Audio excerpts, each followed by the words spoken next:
We are now talking heart health with Dr. Robert Vernoy of Harrisonburg Medical Associates. Dr. Vernoy is a cardiac specialist who practices at Rockingham Memorial Hospital. He is actually the first electrophysiologist in our area. Dr. Vernoy, what is an electrophysiologist? Yes, well, it's a big fancy term for just saying I'm a heart rhythm specialist, a doctor who treats anything abnormal with the heart rhythm.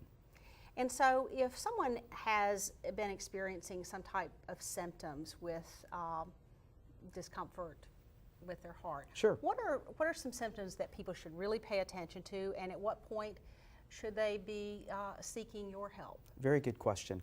The things it's important to know, for the heart rhythm, it can either go fast or too slow or irregular. So along that lines, anything that feels like your heart's suddenly beating fast, racing, we say palpitations or a fluttering in your neck or chest. You might have chest pain or shortness of breath with that.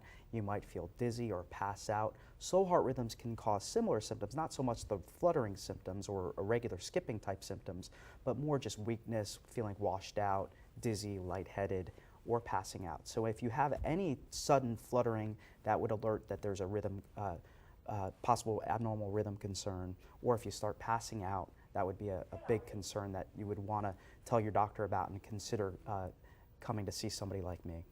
So what are some of the treatments that you use to help people with either a heartbeat that's too fast or a heartbeat that's too slow? Sure. Well, if the heart rhythm goes too slow, abnormally too slow, there's not much we can do. First of all, we just want to make sure that there's not a medical reason, such as a hormonal reason or a medicine that's aggravating the slowing. So we look for anything that could be reversible. So there's a wholeness in your approach to diagnosing. Absolutely. But if there's something that we think is intrinsic with the pacemaker cells in our heart, basically, that creates our heartbeat. The heart beats, it's a muscle based on intrinsic electrical activity.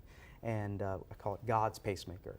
And so if the heart goes too slow, the tissues that create the heartbeat, and there's nothing else causing it to go too slow, like a medicine or again, what I already had said, a hormonal concern, really the only treatment is to put a pacemaker in, which is a mechanical device that's an implantable device. And you actually brought some tools with you, yes. And we were looking at them earlier. Yes. And if Let you me want to show, yeah. some of So this those. is actually what a pacemaker is. It's basically the battery in a computer circuitry that is implanted. Typically, years ago they used to be bigger, and we have to put them in the abdomen. They've become much smaller, so we can put them underneath the collarbone. We typically put it on your non-dominant side, so if you're right-handed, we'll put it on the left side. So it goes under the skin, completely under the skin, on top of the muscle, and from that, we hook up a wire to this battery that actually goes through a vein and all veins go back to the heart, and we put it right in the either chamber that we may, some pacemakers, most pacemakers have two wires coming from them for the upper and the lower chamber because we have to coordinate the heartbeat. But that's basically what it is, and these can last 10 years or so. We follow a pacemaker once it's implanted. We can program it, customize it. A pacemaker can give us, know us if there's other rhythm problems going on because it's a monitor too. It can detect if something is going awry in the upper chamber perhaps. That could be something, a very common arrhythmia we see is atrial fibrillation, and that's a fast arrhythmia, but we would want to know about that, and a pacemaker could tell us about that because it increases your risk of stroke.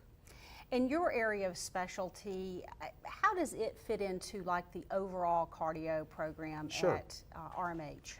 Well, I came in as kind of the last subspecialist, so it was really the last piece of the puzzle. We really can offer comprehensive care here at RMH locally for the area. So people don't need to go anyplace else really, unless it's that's right. a heart transplant. Exactly. That's the only thing that we really don't do that's really state of the art within cardiac care. And fortunately, that doesn't happen that often, but certainly we can send patients. But for everything else, we can offer that here at RMH. That includes standard cardiology care, following, evaluating for chest pain, treating cholesterol, hypertension, high blood pressure, but we also, back maybe 5-8 years ago, started the balloon stent program and dealing with heart attacks. So there's several of my colleagues, 3 that are interventional doctors that can treat life-saving, in the event of a heart attack. And then 3 years ago, started an open heart surgery program. So bypass surgery, valve surgery was done. And really then another thing that I do is the catheter ablations.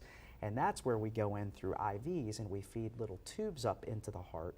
And if somebody's having a fast abnormal heart rhythm, we can actually target that abnormal tissue with that tip of a catheter, and we use radio frequency that heats the tissue at the tip, very small tip that's millimeters in size, that can damage the abnormal tissue without damaging the normal tissue. And we could correct or cure an abnormal fast heart rhythm by doing that technique. And that's, again, through all IVs that come out and no incisions, ports, or scopes.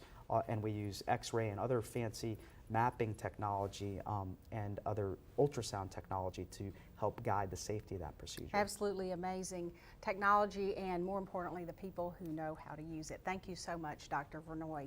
You can get more information about electrophysiology and other cardiology information at the Health First section of WHSV.com. All you need to do is just click on RMH. I had numbness and tingling in my left arm, and I had a very tight jaw. So I called the doctor the following day, and he checked me for flu-like symptoms and finally said, we're going to do an EKG. And within 2 minutes of doing that, he said, we're calling the rescue squad. You have a blood clot. One of the most dramatic and extreme things that can happen is for someone to have a sudden blockage of one of their arteries of the heart with a blood clot. Fortunately, we were able to get her in to the cardiac cath lab in a matter of minutes, and we had the artery opened within a matter of minutes as well. Dr. Galoo and his team are very caring, very professional, and you can tell they want the best for each of their patients. I'm a heart hero because I walk daily, and I'm conscious of what it takes to do what needs to be done for my heart. To learn more about the heart heroes at RMH, visit rmhonline.com.